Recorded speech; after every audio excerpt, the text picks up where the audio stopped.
Boa noite para todo mundo, gente. Que prazer estar com vocês mais uma vez nessas reuniões incríveis que sempre acontecem uma vez a cada semana. Obrigado mais uma vez, Git e Ana Paula, pela oportunidade de falar com vocês sobre um tema que eu sou pessoalmente apaixonado. Que interessa a todo mundo, como Git já falou, né? A questão do dinheiro é algo que quer a gente tenha muito ou tenha pouco, é algo que toca na vida de todas as pessoas. E por isso que eu entendo que é um tema muito importante da gente refletir e pensar a respeito dele de uma forma mais ampla, né? mais completa.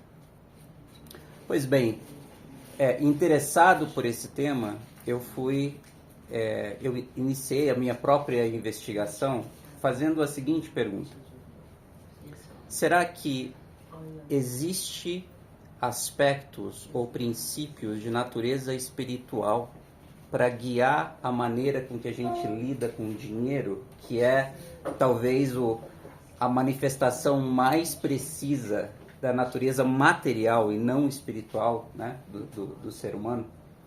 Será que existe alguma conexão que junta essas duas coisas? E o que eu quero compartilhar com vocês aqui hoje é um pouco das reflexões que eu tenho feito e que eu espero que ajude cada um a fazer sua própria reflexão e iniciar sua própria jornada de investigação sobre esse assunto, que é um assunto vasto e que pode ser visto de diversos ângulos, pode ser estudado de diversas maneiras, e a maneira que eu gostaria de compartilhar com vocês é a maneira de estudar e de investigar essa verdade pela ótica dos princípios, dos ensinamentos trazidos por Baha'u'lláh, fundador da fé Bahá'í, da qual eu sou um humilde servo. Então, para fazer isso, eu dividi a nossa conversa em duas partes. Uma primeira que eu queria falar um pouquinho sobre a perspectiva atual de como que nós, especialmente nós brasileiros, lidamos com o dinheiro. Então, talvez a gente se reconheça, talvez a gente conheça alguém que lida com dinheiro exatamente dessa forma. E depois quero trazer um pouco de uma nova perspectiva de olhar para o dinheiro, que é essa perspectiva a partir da ótica dos ensinamentos Bahá'ís. Vejam esses dados. São todos dados atuais e são todos dados oficiais do governo brasileiro. De um lado, a gente sabe, abrindo qualquer rede social agora, Instagram, TikTok, que a coisa que as pessoas mais fazem é ostentar riqueza, ostentar suas vidas que parecem perfeitas nas redes sociais. E isso contrasta de forma veemente com o fato de que 60% das famílias no Brasil ganham menos de 2 salários mínimos. A gente está falando aí de cerca de 3 mil reais. Nós, brasileiros, gastamos 25 bilhões de reais por ano em loterias. 25 bilhões por ano em loterias. Enquanto o país tem 70 milhões de pessoas endividadas nesse momento que a gente está conversando. O brasileiro, em geral, não tem educação financeira, mas de 2020 para cá, nós dobramos a quantidade de pessoas que investem seu dinheiro, correm risco com seu dinheiro na Bolsa de Valores do Brasil. Hoje tem 20 milhões de pessoas que arriscam seu dinheiro em investimentos na Bolsa de Valores, mesmo sem saber nada a respeito do que significa investir em papéis na Bolsa de Valores. O 1% da população mais rica no Brasil possui 63% da riqueza do país. 1% possui 63% da riqueza no país. E 50% dos brasileiros mais pobres têm 2% da riqueza do Brasil.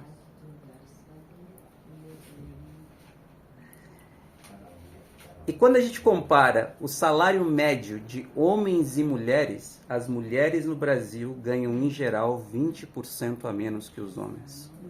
Quando a gente compara o salário de brancos e negros, os negros ganham 46% em média menos que as pessoas brancas no Brasil. Esse é o estado de calamidade, de tragédia social que a gente vive no nosso país. E qualquer pessoa que olhe para esses dados não pode passar imune e fingir que isso não tem nada a ver comigo. Essa é a situação da maior parte do Brasil. Não é uma tristeza desoladora. E ela aponta para algumas coisas muito claras da nossa sociedade aqui no Brasil. A primeira delas é a injustiça.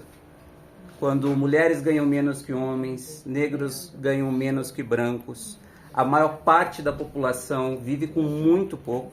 Isso mostra uma injustiça social tremenda. Fala também do desespero das pessoas. Imagina, 70 milhões de pessoas endividadas. Qualquer um de nós aqui já passou por um momento na vida que teve dívida, sabe o quanto isso é angustiante, o quanto isso acabrunha o coração. 70 milhões de pessoas vivem em desespero porque estão endividadas. Tem uma clareza de quanto a gente vive numa sociedade de desilusão.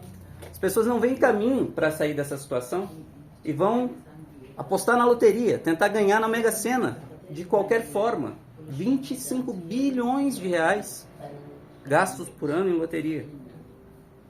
Se qualquer um de nós aqui nessa sala ganha por mês mais de 3 mil reais, precisamos reconhecer que nós somos privilegiados num país em que a maior parte das pessoas não ganha sequer 3 mil reais por mês. E é um país que não fornece educação financeira. Nós não ensinamos aos nossos jovens, aos nossos pré-jovens e adolescentes, e muito menos às nossas crianças, sobre como cuidar de forma responsável do dinheiro. Isso só quer dizer uma coisa: a gente está dando às próximas gerações a condenação de repetir os mesmos erros que a nossa geração e as gerações passadas cometeram.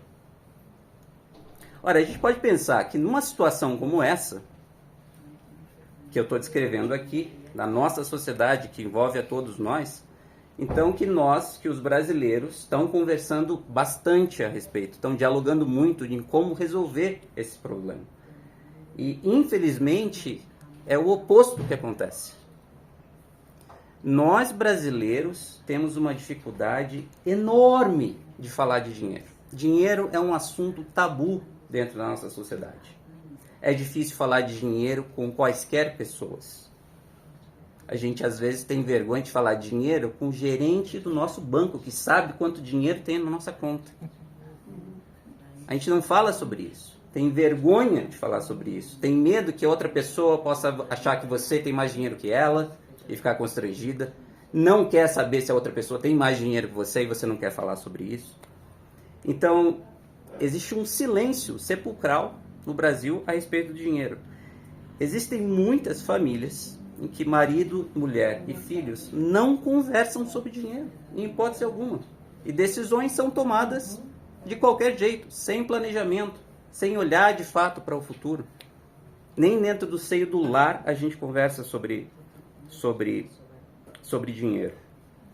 Ora, então a gente veio, talvez por conta dessa situação, testemunhando o que tem acontecido no Brasil nos últimos anos.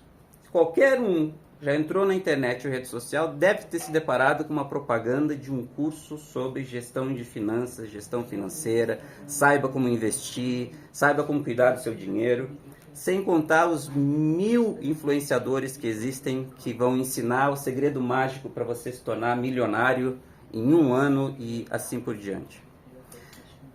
Se você olhar para o discurso e para o conteúdo desses cursos, a maior parte segue uma linha, um pensamento. O pensamento é o seguinte: se nós informarmos a população como o mercado financeiro funciona, e se nós ensinarmos as técnicas de como usar o mercado financeiro a seu favor, as pessoas vão transformar as suas vidas e vão passar a ter uma vida boa. Essa é a ideia, a solução que se prega e que está exposta no conteúdo desses influenciadores e desses cursos. Mas vejam que isso é incapaz de resolver o problema, porque o que está tentando se resolver com essa abordagem é a parte mais simples de se resolver desse problema, que é a parte técnica, a parte mais prática. Qualquer um de nós tem capacidade de aprender em 1 hora como comprar uma ação na Bolsa de Valores. Qualquer um de nós tem capacidade de fazer isso. Mas o cerne da questão não é esse. O cerne da questão em caráter social é a injustiça da qual a gente está falando agora. Não adianta ensinar a mexer com finanças quando a maior parte da nossa população despossui dinheiro. Certo? E o outro aspecto, em caráter individual, nesse caso não mais coletivo, não mais social, é a maneira, em geral, que nós lidamos com dinheiro de forma irracional, de forma impulsiva, muitas vezes de forma displicente. E essa maneira que nós, indivíduos, obviamente, cada um de nós está dentro de um espectro mais hábil ou menos hábil para lidar com essas coisas. Eu estou simplesmente generalizando aqui e me incluindo também nesse conjunto. Mas, de uma forma geral, o problema que as pessoas têm não é de ordem racional, é de uma outra ordem. É essa impulsividade, essa coisa que acontece no âmbito da emoção e no âmbito do espírito, no âmbito da alma. Porque são emoção e alma que controlam, em última análise, as decisões que a gente toma a respeito da nossa vida financeira. Isso é tão verdade que qualquer pessoa que trabalha com marketing, e eu trabalho com marketing há 20 anos, sabe que quando você quer vender um produto, o que você precisa tocar na pessoa não é a razão dela, é a emoção dela. O marketing é uma máquina extremamente eficiente de fazer as pessoas comprarem o que elas não precisam e de fazer elas desejarem coisas que elas não têm condição de ter. E isso acontece no nível da emoção, não da razão. O marketing não quer conquistar a razão das pessoas, o marketing quer conquistar o coração das pessoas, a alma das pessoas. Por isso que os cursos e o estudo e a reflexão que realmente pode solucionar a questão do dinheiro não pode ser de ordem prática somente. Ela precisa ser de ordem espiritual, que passe pela emoção das pessoas e que passe pela alma das pessoas. Se uma pessoa capaz de operar na Bolsa de Valores não se transformou internamente, ela vai continuar tomando as mesmas decisões erradas com o seu dinheiro, só que agora de forma mais eficiente. Vai errar de forma mais eficiente. Se uma pessoa se transforma internamente, então qualquer ferramenta que for dada a ela vai ser utilizada para a tomada de decisões mais inteligentes com o dinheiro. E é isso que me parece que falta demais na abordagem que está tentando se dar no mundo a respeito de como solucionar a questão desse problema financeiro. Muito bem, essa foi a perspectiva atual. Agora passamos ao que é essa nova perspectiva que eu estou trazendo aqui dos ensinamentos de Baha'u'lláh. Como vocês sabem, Baha'u'lláh é o fundador da fé Bahá'í, um manifestante de Deus que disse aos homens, que revelou aos homens que ele vinha trazer uma mensagem divina para a humanidade, para a época que nós estamos vivendo agora. E essa mensagem é de onde a gente pode derivar as soluções para os problemas que a gente vive hoje. Vejam o que ele escreve. Sem véu ou ocultação, este ser oprimido tem, em todos os tempos, proclamado diante da face de todos os povos do mundo, aquilo que há de servir como chave para descerrar as portas das ciências e artes, do conhecimento, do bem-estar, da prosperidade e da riqueza. Palavras de Baha'u'lláh. Muito bem, então, se ele está dizendo que ele está abertamente manifestando isso, vou lá ver o que Baha'u'lláh fala, o que os escritos Baha'is falam a respeito disso. Que susto! É a primeira vez que a gente tenta começar a achar textos que falam sobre essa questão. Porque centenas e centenas, isso não é um exagero, não é uma hipérbole, centenas de textos, de passagens escritas a respeito da questão do dinheiro e da riqueza. Está absolutamente tudo claro para qualquer pessoa que quiser pegar esses livros, esses escritos e ler. E aqui vai então as duas principais coisas que uma leitura comparada desses escritos permite a gente dizer.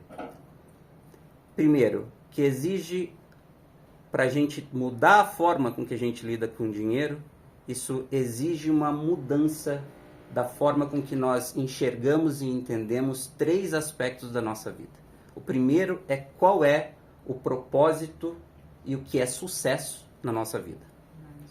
O segundo é o que é felicidade e bem-estar na nossa vida. E o terceiro, o que é dinheiro e o que é riqueza.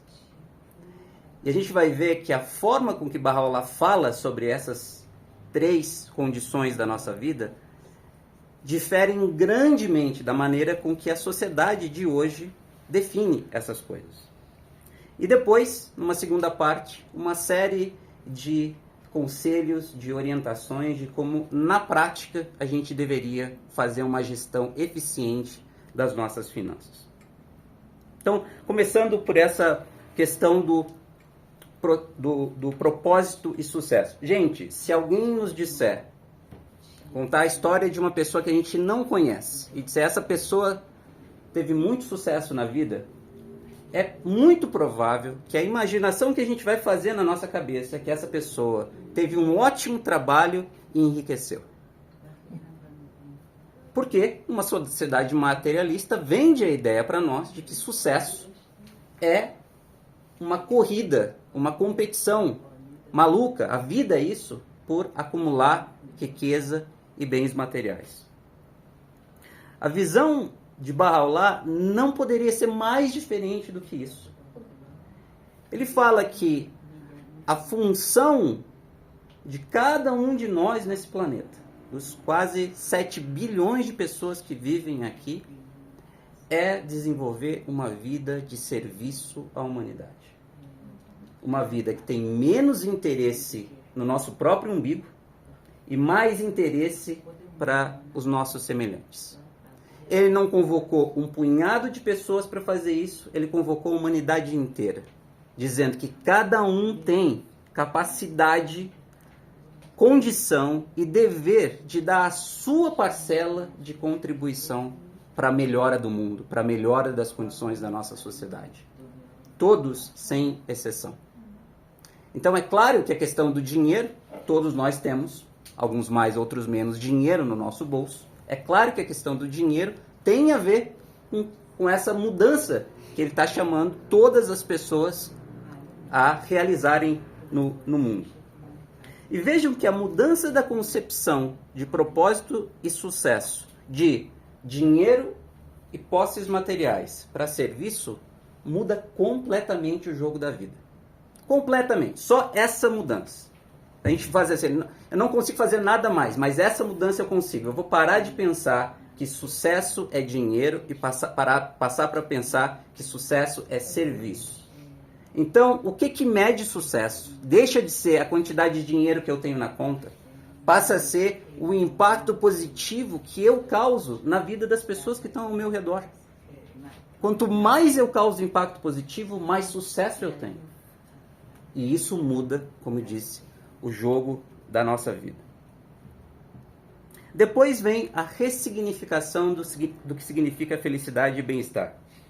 Aqui o dinheiro também tem um poder enorme de dizer que felicidade e bem-estar tem a ver com adquirir coisas, né? Quantos de nós já ouviu sobre essa compulsão diagnosticada na psicologia de comprar coisas? Comprar coisas. A compra de algo, especialmente algo que a gente quer, provoca uma euforia, provoca uma alegria. Então a gente pode até dizer que dinheiro causa euforia, que causa alegria. Mas a característica muito clara de qualquer vício é que o efeito passa rápido e você precisa fazer de novo e comprar outra coisa e adquirir outra coisa e gastar de novo. Gente, se a felicidade dependesse disso, a gente estava fadado ao fracasso, porque não existe limite do que a gente pode obter do mundo. A gente sempre vai ter uma coisa a mais para comprar, sempre vai ter uma coisa melhor para comprar. Não pode ser assim. Então, vejam a forma com que os escritos barrais falam de felicidade.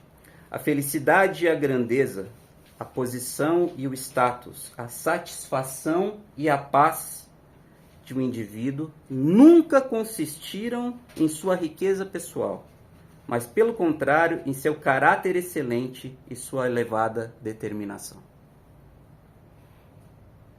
Mais uma vez, diametralmente oposto do que a gente ouve falar na sociedade. A gente parou de definir felicidade com coisas e passou a definir felicidade com caráter, com excelência, com evolução da nossa consciência, com aperfeiçoamento humano.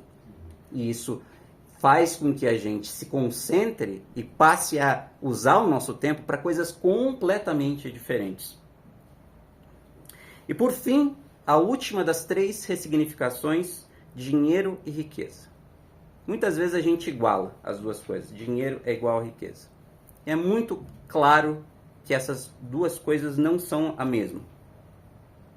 Para entender isso,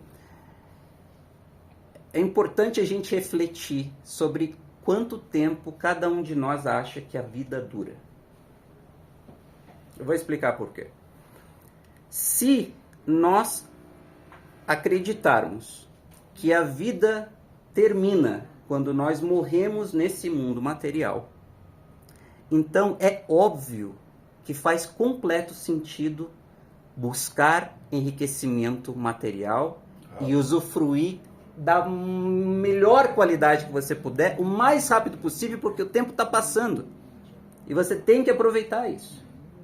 Então faz sentido se nós acreditarmos que a vida termina nesse mundo.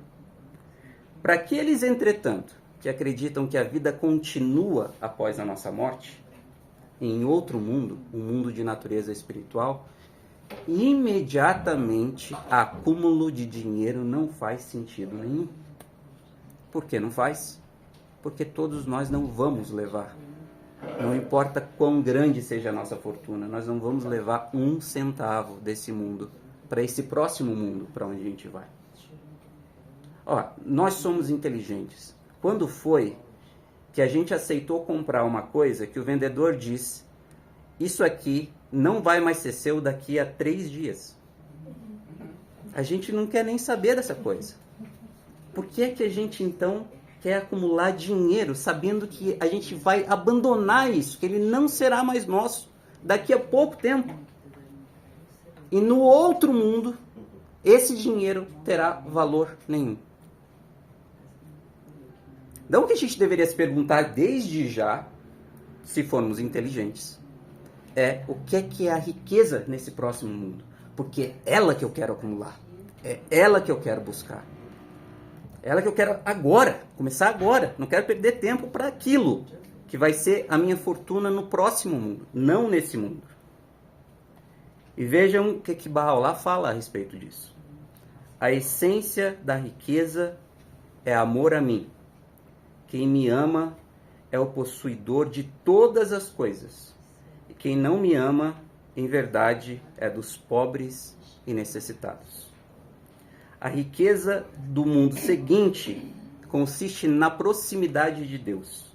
E a proximidade divina depende de que se atinja o conhecimento de Deus, do desprendimento de tudo salvo dele, e depende de autossacrifício e só se pode ser alcançado através da renúncia à riqueza e possessões terrenas. Claro, absolutamente claro e oposto ao que a gente pensa. Proximidade de Deus é o que é moeda no próximo mundo. Bom, então a gente poderia pensar, se a gente sabe que o propósito da nossa vida é servir, se a gente sabe que felicidade é aprimoramento do nosso caráter e riqueza é proximidade de Deus, vamos nós imediatamente fazer um voto de pobreza, distribuir o nosso dinheiro por aí, se isolar numa montanha e tratar de tentar ajudar as outras pessoas e viver assim para o resto da nossa vida. Essa interpretação também não faz parte da maneira com que Baha'u'lláh concebe o que deveria ser a prática disso. Porque vejam que, embora ele está falando que a gente deve se desprender das riquezas materiais, isso não significa não tê-las. Veja, a riqueza é louvável no mais elevado grau se for adquirida pelo esforço próprio de um indivíduo e pela graça de Deus, e se for despendida para propósitos filantrópicos. Sobretudo, se o indivíduo sensato e de bons recursos iniciasse providências que enriquecessem universalmente as massas de pessoas, não poderia haver empreendimento maior do que este. E ele irá se posicionar diante de Deus como a suprema realização. Ele irá se distinguir perante Deus e o homem como o mais excelente de todos que vivem sobre a terra e será contado como um dentre o povo do paraíso. Uma pessoa que adquire seu dinheiro através do seu esforço e da graça de Deus e usa esse dinheiro para prover bem para as outras pessoas. Então, nessa última parte dessas reflexões, eu queria falar um pouco sobre esses dois aspectos. Tá? Como que se obtém dinheiro e como que se gasta dinheiro. De acordo com o que Baha'u'lláh prenunciou. São, de fato, os aspectos mais práticos do que ele fala. A primeira delas, ele fala de esforço próprio, né? É que todo o dinheiro que nós conquistamos é legítimo se ele for fruto do nosso trabalho, da nossa profissão, levada a cabo em espírito de produzir um fruto bom para a sociedade, para as pessoas. Se for feita, em última análise, com espírito de serviço. Então, eu posso trabalhar e o meu único propósito é ganhar dinheiro. Uma outra pessoa pode fazer o mesmo trabalho, mas o propósito dela é servir as pessoas e a sociedade. São dois dinheiros completamente diferentes. Então, aqui ele está legitimando o dinheiro que é conquistado por um trabalho honesto que a pessoa faz em espírito de serviço. Isso é tão importante para Baha'u'lláh que ele elevou a condição do trabalho à mesma condição de adoração a Deus. Então, quem trabalha dessa forma está orando continuamente, como se orasse dentro de uma igreja, dentro de catedrais, dentro de mesquitas. Então, essa é a primeira coisa importante. Ora, se isso é um delimitador de como que a gente obtém riqueza, de cara a gente pode deduzir que tem várias formas de obtenção de riqueza que não passam nesse critério. Uma delas, jogos de sorte e azar. Não passam nesse critério. Mas, é claro, hoje em dia, o mercado financeiro é tão sofisticado que uma grande parte das modalidades de investimento que estão à disposição de qualquer pessoa, no celular das pessoas, não são fruto desse trabalho. Existem muitas modalidades de investimento que quando você ganha dinheiro, alguém precisa necessariamente perder dinheiro. Não é um jogo de ganha-ganha, é um jogo de ganha-perde. Para citar alguns desses: mercado de papéis derivativos, mercados futuros, o famoso day trade que está tão na moda hoje em dia, especulação, qualquer tipo, em ações e em criptomoedas. Todas essas modalidades, se você estiver negociando, quando você ganha, tem alguém que perdeu aquele dinheiro para você ganhar. Então, isso não pode estar dentro desse guarda-chuva que Bahá'u'lláh colocou para proteger o dinheiro legítimo. Porque eles não são um serviço, porque eles não estão sendo feitos através do esforço individual.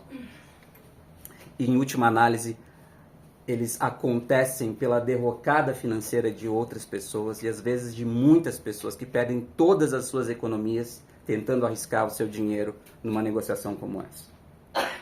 E obviamente, se nós temos essa forma legítima de ganhar dinheiro, está intimamente conectado ao papel da educação.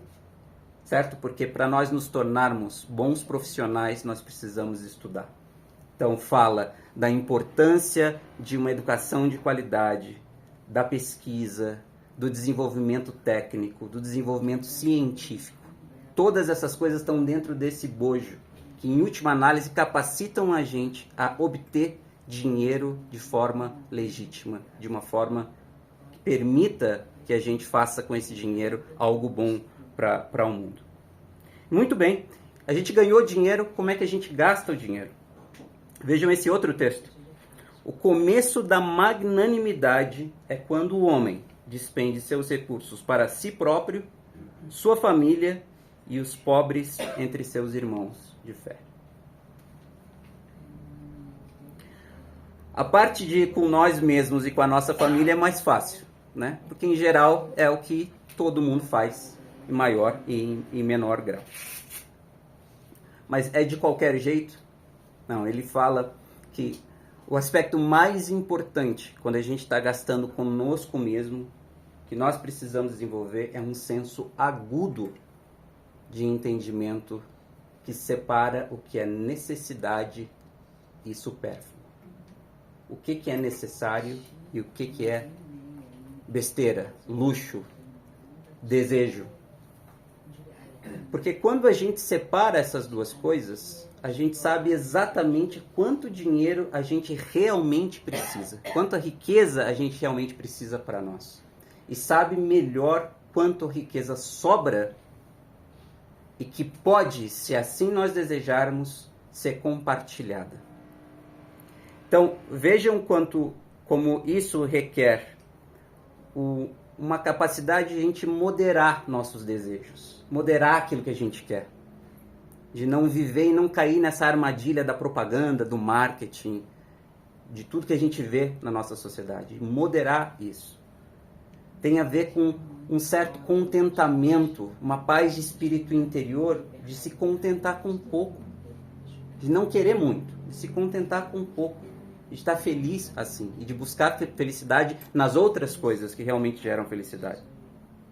E vejam como a sabedoria desse ensinamento que parece tão pequenininho, quanto ela pode ser impactante. Eu vou contar aqui um caso que todo mundo já viu, conhece esse caso. O caso de uma família que ganha 10 mil reais por mês. 2 mil reais gasta com moradia, 2 mil reais com educação dos filhos, mais 2 mil reais de comida, 1.000 reais de saúde, dá 7 mil reais. Todos os meses essa família gasta esses 7 mil reais. Os boletos que todo mundo recebe no final do mês e precisa pagar. 7 mil reais de custo necessário. Necessário. Então Bahá'u'lláh está dizendo, a esse custo é magnânimo o homem que vai lá e paga esse custo. Para mim e para minha família. O problema começa com esses 3 mil reais que sobram. Depois que você paga as necessidades. Porque essa família quer trocar a televisão de 30 polegadas para outra de 50 polegadas. Essa família quer fazer uma viagem de férias, mas não pode ser qualquer viagem. Quer ir para uma praia paradisíaca do outro lado do mundo. 3 mil reais não paga. essas coisas. Isso custa 15 mil reais. O que essa família faz? Cartãozinho de crédito. Parcela em 5 vezes de 3 mil reais. 15 mil reais. Mais o custo fixo. Isso é em um momento, de uma hora para outra, numa passada do cartão de crédito, gastou-se 50 mil reais. Todo o dinheiro que essa família tem durante 5 meses. Logo, qualquer imprevisto que acontecer nos próximos 5 meses e todas as outras pequenas parcelinhas que vão se amontoando no cartão de crédito e viram uma bola de neve, tudo isso vai levar essa família a um endividamento, esse endividamento do qual a gente falava no início. Então vejam como a simples, mas poderosa ideia de moderar e de se contentar com o que nós temos, não desejar aquilo que nós não podemos ter, como isso por si só tem potência enorme para resolver esse problema que é tão comum nas vidas dos brasileiros aqui no Brasil, porque eu tenho certeza que todo mundo sabe de qual família eu tô aqui falando. E por fim, então, Baha'u'lláh fala que gasta consigo próprio, com a sua família e com os pobres entre os seus semelhantes. Olha, aqui talvez é o paradigma mais desafiador, porque a gente sabe o trabalho que dá ganhar algum dinheiro. E aí a gente está sendo dizendo, no final do mês eu tenho que pegar o meu dinheiro e compartilhar isso com outras pessoas. Eu sei o suor que eu tive para ganhar esse dinheiro. E essa partilha é a base do entendimento de Baha'u'lláh de como se transforma uma sociedade não de cima para baixo, mas de baixo para cima, das suas raízes, em que cada um de nós tem de fato poder de transformação. Cada um de nós. E vejam que se nós compartilhamos dinheiro com pessoas que precisam mais que a gente, muitas vezes não é o dinheiro nem que a gente precisa, é o dinheiro que nos sobra. Imediatamente o que a gente está fazendo é um câmbio de moedas. Trocando dinheiro da Terra, desse planeta material, por dinheiro que a gente viu que é a riqueza no próximo mundo. Porque quando a gente faz isso, a gente está transformando dinheiro em generosidade. A gente está transformando dinheiro em autossacrifício. A gente está transformando dinheiro em um coração justo, que pensa em justiça. Está transformando dinheiro em empatia para com as pessoas ao nosso redor. Está transformando dinheiro em gratidão a Deus, que nos deu esse dinheiro. Está transformando dinheiro em confiança em Deus, de que não vai faltar e que a gente pode compartilhar com as outras pessoas. E vejam como o ato de compartilhar o dinheiro transforma o dinheiro numa coisa material em algo sagrado. Daí porque a gente viu Baha'u'lláh dizendo que a pessoa que compartilha e enriquece os outros faz parte do povo do paraíso. Veja o tamanho da grandeza disso, porque tem uma capacidade de alquimia nas nossas mãos, de transformar dinheiro que vale tão pouco em algo tão sagrado quanto essas virtudes. É claro que no futuro, a legislação do Brasil e de outros países precisa ser uma legislação mais justa, que vai equiparar as diferenças de concentração de renda.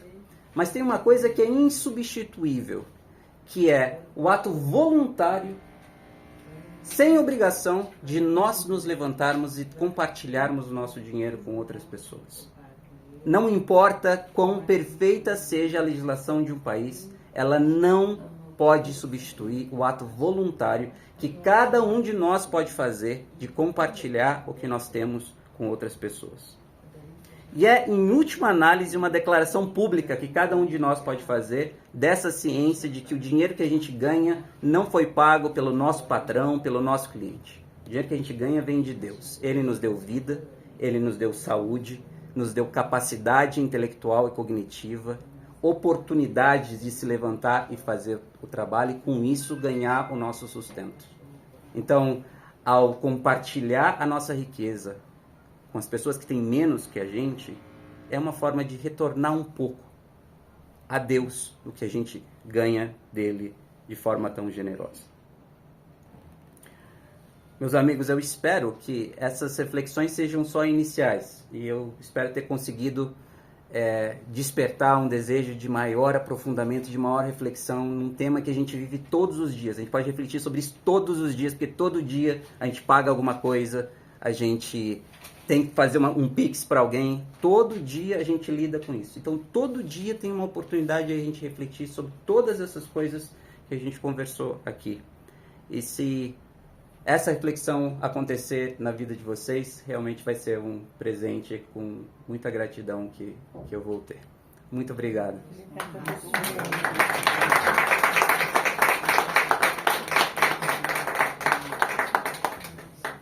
Realmente é uma reflexão muito preciosa, Andreana. A gente agradece. Agora eu peço desculpas.